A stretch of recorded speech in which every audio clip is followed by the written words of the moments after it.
నట సామ్రాట్ అక్కినేని నాగేశ్వరరావు తొలిసారిగా ద్విపాత్రాభినయం చేసిన చిత్రం ఇద్దరు మిత్రులు.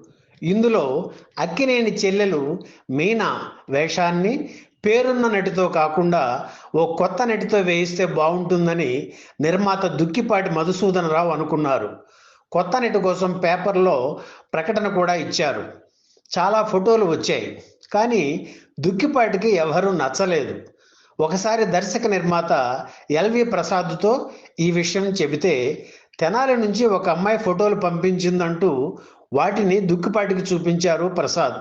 ఆ ఫోటోలు చూడగానే మీనా వేషానికి ఆ అమ్మాయి సరిపోతుందని దుక్కిపాటి ఆమెను పిలిపించారు. ఆమెను చూసి దర్శకుడు ఆదుర్తి కూడా ఓకే చేశారు. తెనాలి నుంచి వచ్చిన ఆ అమ్మాయే ఊర్వశి శారద. ఆమె అసలు పేరు సరస్వతి. మొదట్లో హాస్య పాత్రలు పోషించిన శారద కెరీర్ను మనుషులు మారాలి చిత్రం కొత్త మలుపు తిప్పి స్టార్ని చేసింది.